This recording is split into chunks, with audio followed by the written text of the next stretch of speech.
The reason they felt they needed to do that, Jesse, is because if they told their audience the truth, that when gas is the most expensive it's been, flights are super expensive, that 5,000 kids decided to spend a weekend in summer traveling across the country to go hear from conservative speakers, maybe the audience of The View would think twice about all of their ideas. That's why they felt so compelled to try to smear our wonderful summit this last weekend. Yeah, they have nothing else to talk about. Maybe you should get the lawyer that worked on that Covington Catholic school case. What was that, a $200 million settlement?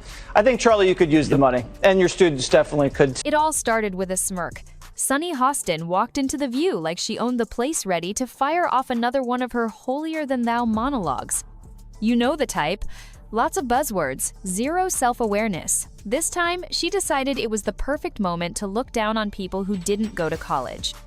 Uneducated white women, according to her, were a big reason Trump won. No nuance, no respect, just a blanket insult aired to millions. And that wasn't all. She framed Latino men, black voters, and working-class conservatives like they were part of some confused underclass that just didn't know any better. But here's the thing, when someone spends that much time calling people ignorant, the backlash is only a matter of time. And oh, it came, loud and clear. Her disgusting, gross elitism and her complete out-of-touch nature with respect to the rest of the world. Sunny Hostin goes on The View and decides now would be a great time to dump all over the so-called uneducated. What we did not have is white women who voted about 52%, right, for Donald Trump. Uneducated white women, is my understanding. You have Latino men, actually, voting more for him. And you have, and black men was not the story. We're not the story here, because they voted almost 80% for the vice. Sunny wasn't just offering an opinion, she was drawing a line between her and the rest of America, like she was sitting on some intellectual throne. She mocked hardworking Americans as if their lack of a degree made them less valuable, less informed, and less worthy of being taken seriously. That arrogance, it didn't go unnoticed. By the way, before we continue, don't forget to like this video and subscribe to the channel. It really helps us grow and share more intriguing stories. Now let's continue. Because what happened next? That's when the real fireworks began.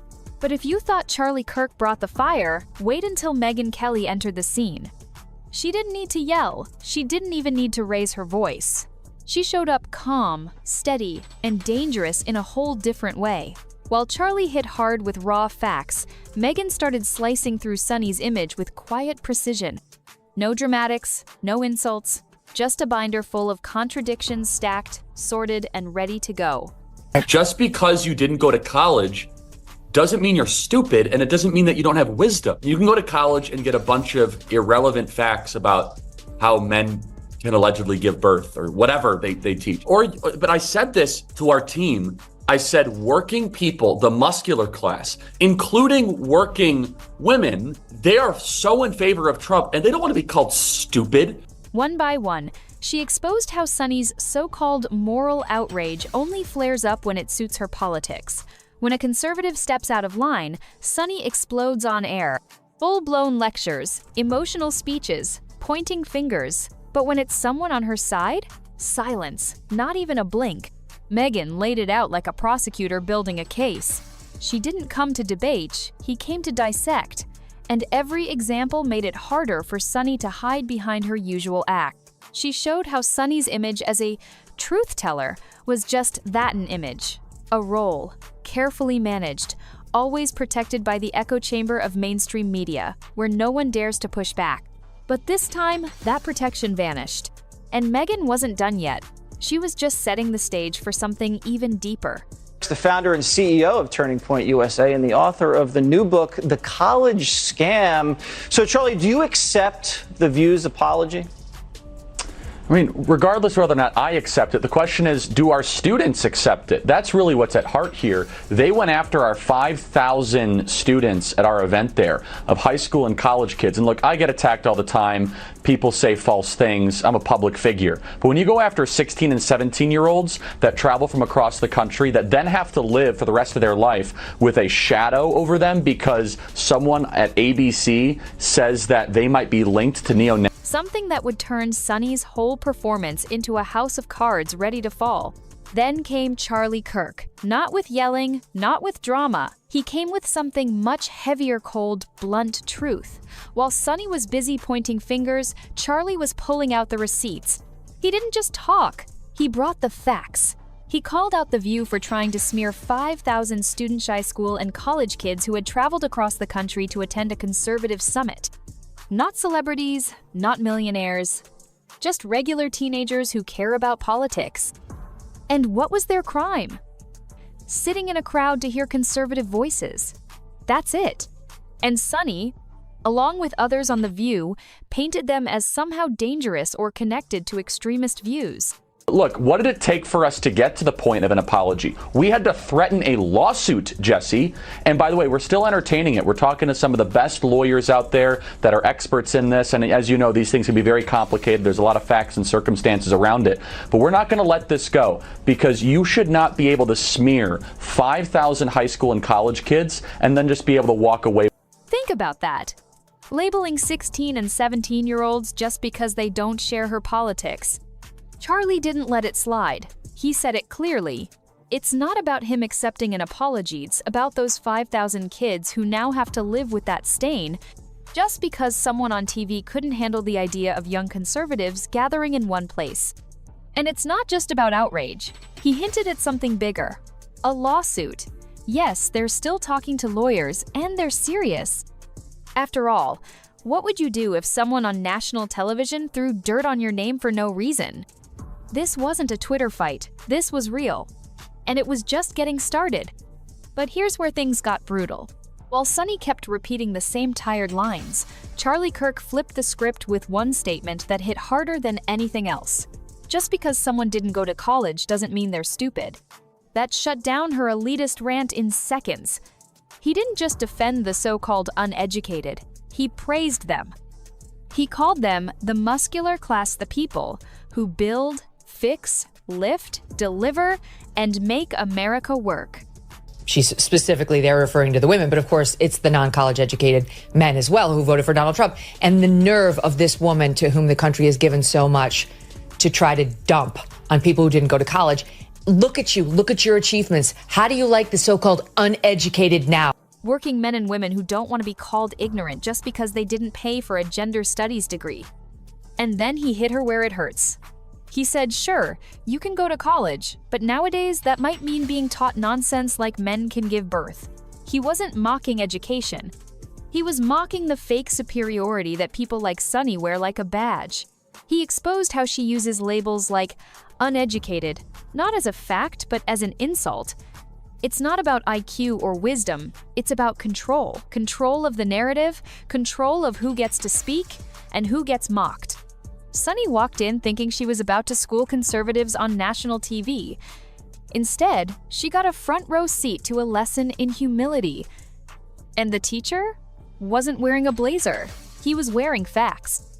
Sunny Hostin has built a brand out of being the voice of moral clarity on The View. Every episode, she rolls in like she's delivering a sermon, arms crossed, voice steady, eyes locked in like she's above the noise. But when Megyn Kelly and Charlie Kirk came knocking with actual facts, that image cracked fast. Because here's the truth, Sunny's confidence is loud, but her arguments? Flimsy. I think she went to Binghamton undergrad, and she went to Notre Dame Law School, which is a great law school. Her son right now is at Harvard. That son she wants us to think is sitting there oppressed, who she's got to fight on behalf of because America is so awful to him. They're educating him right now at Harvard University. And Jason, would you take a look at this? Because I'm going to guess, I haven't been to your house down in Tennessee, but I'm going to guess it doesn't look like this. This is Sunny Hostin's home in this shitty country that she can't stand, that doesn't treat Black people like Sunny well. She let People magazine feature her home. Look at this dump. This country sucks. She went to Notre Dame Law School. She makes millions on The View. Her son's at Harvard. I'm sure her daughter's at private school on her way to some Ivy League. This is where Sunny lives. And F off, America. I can't stand how you've kept us all in chains. She's great at throwing out dramatic one-liners meant to stir the audience, calling out conservatives, as if she's leading some grand resistance. But when challenged with actual data, she folds. Her buzzwords collapse. Her tone shifts. She starts to grasp. Megyn and Charlie didn't need a fancy stage, a crowd, or even to sit face to face. They just brought the truth. And suddenly, all that TV polish couldn't protect Sunny from the reality she's been dodging. No teleprompter, no backup, just her and a narrative built on shaky ground. This wasn't just a roast, it was a breakdown, because when the people you've spent years mocking and dismissing walk in with better arguments, stronger logic, and actual receipts, the whole act gets exposed. And at the center of it all was Sunny trying to maintain control of the room while the walls started closing in. That's when Charlie turned the heat all the way up. No shouting, no dramatic finger pointing, just straight facts, lined up like dominoes. He came in with voting records, public statements, timestamps, patterns, everything Sunny had tried to spin. He broke it down, piece by piece. And then he dropped the line that made the whole studio feel smaller. Her outrage isn't about truth, it's about branding. He exposed the heart of the problem. Sunny's public image is built like a product. The fiery speeches, the emotional outbursts, the lectures, they're not genuine. They're part of a formula, a routine built to rile up the audience and sell the idea that she's fighting the good fight. But once real facts show up, that formula collapses. And let's be clear, this wasn't just about politics. It was about targeting teenagers. Charlie reminded everyone that The View didn't just come for him, they came for high school students, kids. Labeling them extremists for attending a conservative summit. That's the level Sunny was operating on. Charlie made it clear. This wasn't just wrong, it was damaging. Lifelong consequences for thousands of young people just so someone on a talk show could score political points. And when he said there's still entertaining legal action, you could feel the panic behind the cameras. Because this wasn't TV drama anymore. This was real. Now let's talk about Sunny's biggest weakness: consistency. Or more accurately, the total lack of it. When it comes to outrage, she's not guided by principle, she's guided by politics. If someone on the right messes up, Sunny lights the place on fire. Full volume lectures, demands for accountability, whole TV segments devoted to moral judgment. But when someone on her side does something just as bad or worse, silence. Not a word. No hot takes, no grand speeches. It's like someone hit the mute button. Charlie Kirk didn't let that slide. He straight up called it what it is: selective outrage. He laid it bare. This isn't journalism. It's a performance. It's not about truth. It's about protecting the brand, keeping the right enemies in focus, and turning a blind eye to anything that threatens the narrative she's trying to sell. And that's exactly how he described her less of a journalist, more of a spin artist. Everything Sunny says is filtered through the lens of what's convenient for her side. Her commentaries feel less like analysis and more like a campaign ad. Sunny acts like she's holding the moral high ground, but the minute someone from her political team is involved, she disappears behind the curtain. And that kind of double standard? Kirk wasn't about to let it slide. Not this time. And then came the moment Sunny really couldn't escape the takedown that left nothing standing. Charlie didn't just call her out, he laid down the full blueprint. How her outrage always lights up when the target is a conservative. How her tone changes depending on who's being criticized. He showed it wasn't random, it was a strategy. When someone on the left messes up, she vanishes. No outrage, no emotional speech, just dead air. But when it's someone on the right, even if it's minor, suddenly it's DEFCON 1 on live TV. Charlie called it exactly as it is. She's not driven by justice, she's driven by performance. It's not about the truth, it's about what sells. Her entire on-screen persona is outrage on demand. Her energy rises with the potential for viral applause, not with the seriousness of the issue. And the worst part? The hypocrisy is glaring. Her son goes to Harvard. She went to Notre Dame Law. She lives in a multi-million-dollar mansion featured in People magazine. But on TV, she acts like she's constantly under attack by the same country that gave her everything. She paints herself as oppressed while living in luxury most people can't even imagine. Charlie didn't need to scream, he just held up a mirror. And what stared back wasn't a warrior for the truth, it was a brand manager desperate to protect her image. But just when you thought it couldn't get any more ruthless, Megyn Kelly stepped back in, and this time, she wasn't just dissecting Sunny's contradictions. She was exposing the entire ecosystem that allows people like her to thrive. She showed how Sunny doesn't survive in a space of open ideas, she survives in an echo chamber, a safe space where nobody challenges her, where loud emotion is treated like evidence and applause matters more than accuracy. The more dramatic the speech, the less likely anyone is to fact-check. Megyn didn't need snark or sarcasm. She just calmly laid out the reality. Sunny builds entire segments out of emotional performances, and most of the time, the facts are nowhere to be found. She called it what it is, a choose-your-own outrage story. Carefully edited, cropped, polished for maximum impact. Everything Sunny says sounds powerful, until you look at the details. And that's the trick. She hides behind big words and intense emotions so people won't ask questions. But Megyn did ask. And every answer Sunny avoided made the whole thing fall apart. It was like watching a magician do a flashy trick, only to realize the illusion was built on cardboard and duct tape. No real magic, just misdirection. And Megyn? She didn't flinch. She just kept peeling it back until the performance looked ridiculous. Not dangerous, not groundbreaking, just exposed. But we're not done yet, because there was one more moment that made everything even clearer and somehow even more absurd. It happened when Sunny went after someone totally unrelated to politics, Brittany Mahomes, the wife of NFL star Patrick Mahomes. Now, here's what happened. Brittany had liked a post online that was vaguely supportive of Donald Trump. Nothing outrageous, no rant, just a like. That was enough to get her dragged into Sunny's crosshairs on The View. And Sunny? She didn't hold back. She said Brittany should have known better. Why? Because she's in an interracial marriage. Sunny actually said out loud that because Brittany's children are biracial, it's problematic for her to support someone like Trump. As if political opinions must be filtered through your family's racial makeup, as if a single online like suddenly makes you unfit to parent biracial kids. It was insane. And people watching? They noticed the pattern.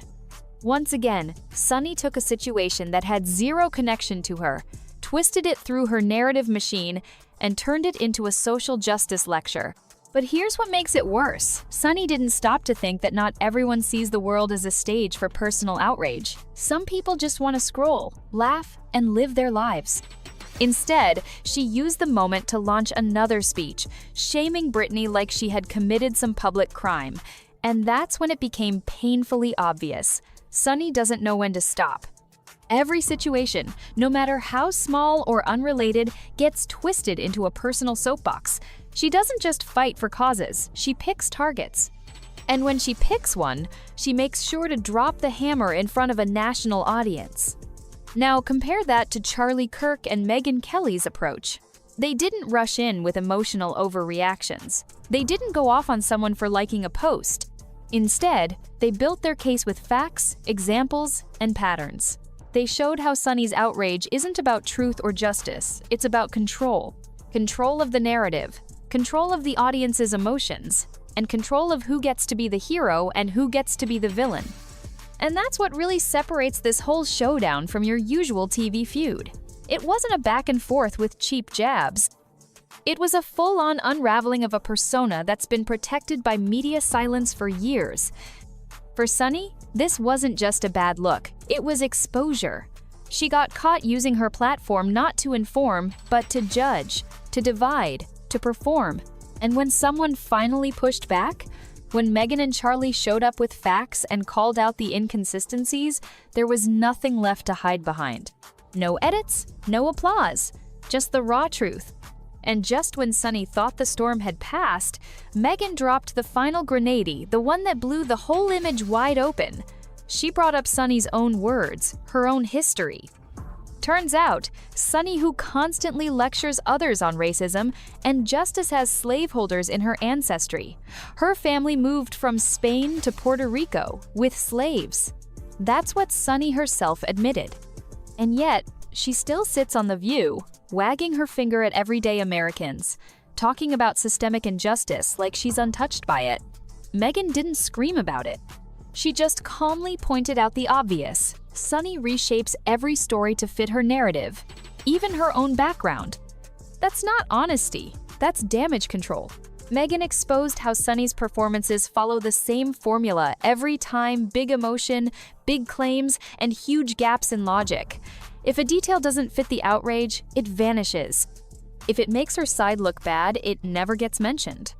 Megyn laid it bare. Sunny isn't held up by facts, she's protected by media silence, and that silence lets her shape the world however she wants until someone walks in with the truth and rips the script in half.